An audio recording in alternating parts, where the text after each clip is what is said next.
I'm really excited to get into these introductions and share with you who is going to be taking us through this conversation about moving from a corporate role into entrepreneurship. First, I'm excited to introduce Gladys Castro. Gladys is a business credit advisor with over 8 years of experience. She has helped hundreds of entrepreneurs launch and expand their business by helping them access capital, including loans. She loves to work with entrepreneurs in both English and Spanish. Hi, Gladys.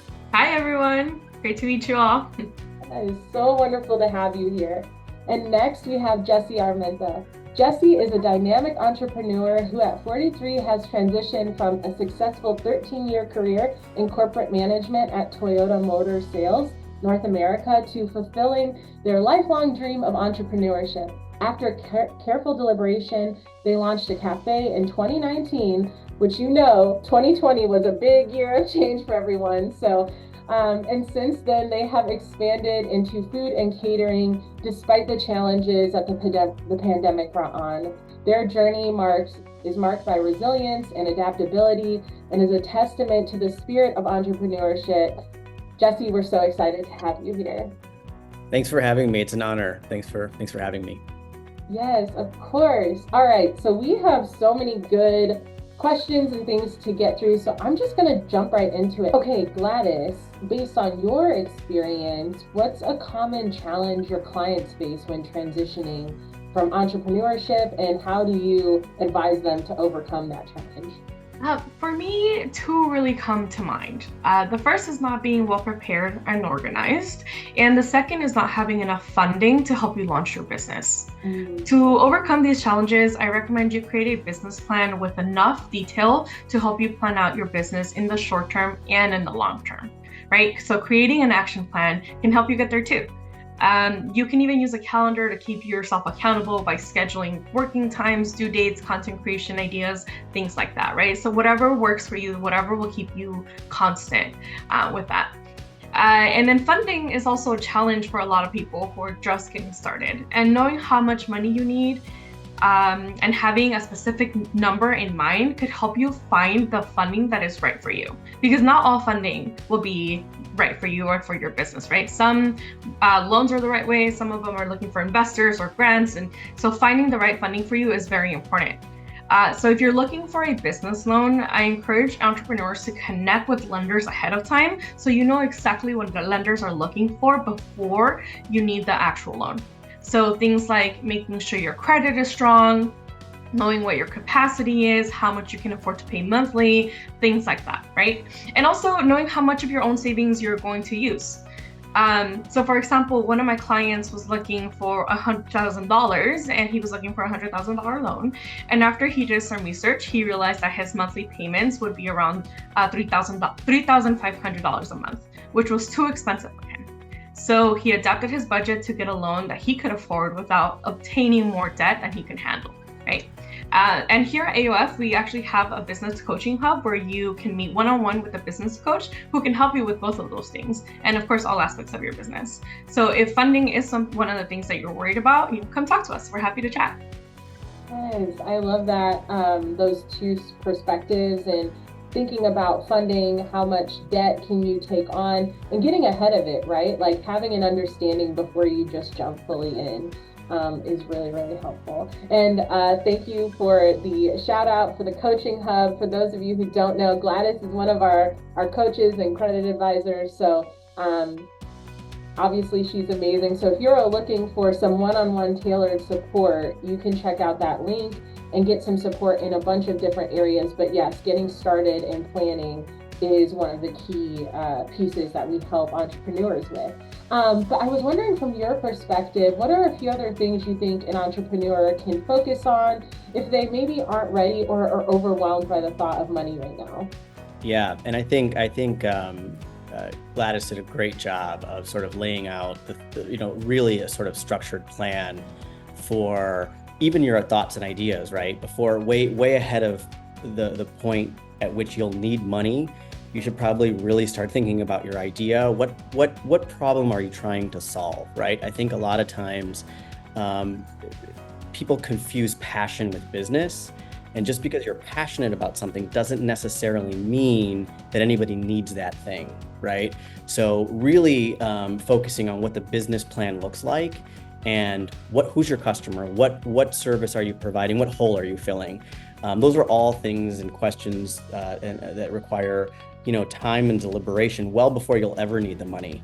So to Gladys's point, you'll get to the money part. The money part is very important. I don't want to in any way diminish how important the money piece is, but it's almost I would say it's a step much further down the line than people realize.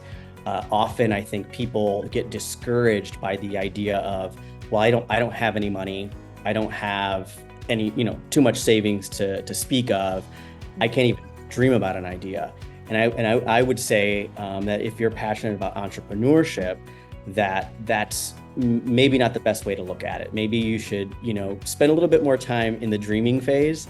You probably don't hear too many entrepreneurs talk about that, but I think the dreaming phase is really important because it starts to sort of waken up all the things in you that could possibly form around a really good business idea, right? It all starts with dreaming. So do that.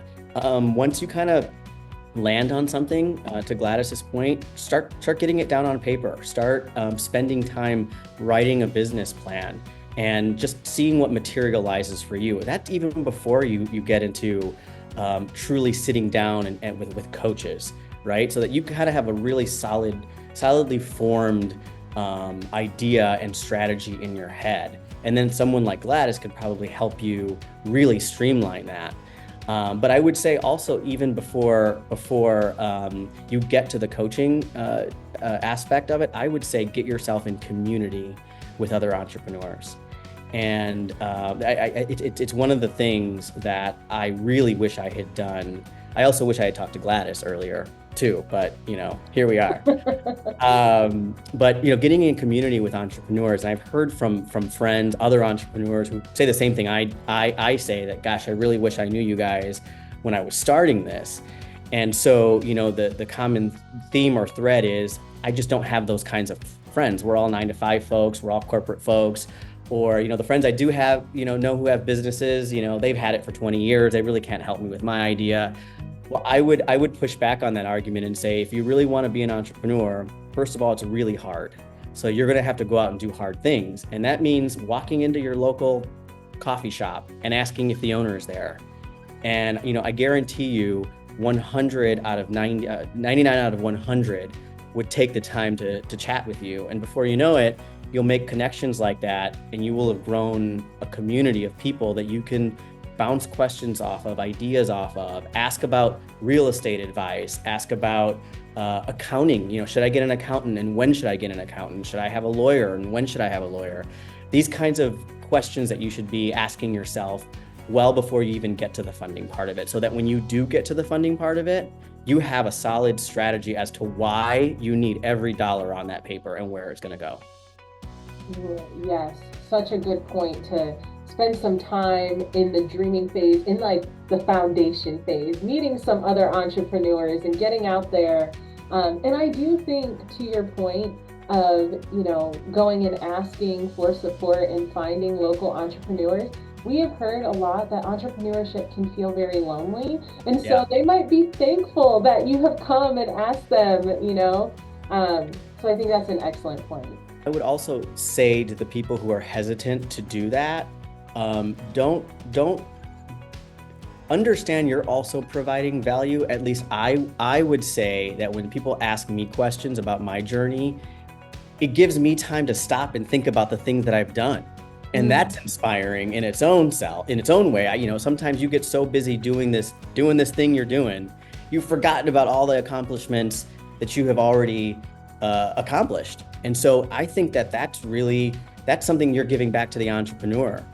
It helps them to think critically so that they can give you good advice, and that's helpful in their business. I really want to thank Gladys and Jesse, and to those of you who have taken the time out of your busy days to make time for this, I hope you were able to get something out of this that you can apply and move forward and maybe step into entrepreneurship this year fully.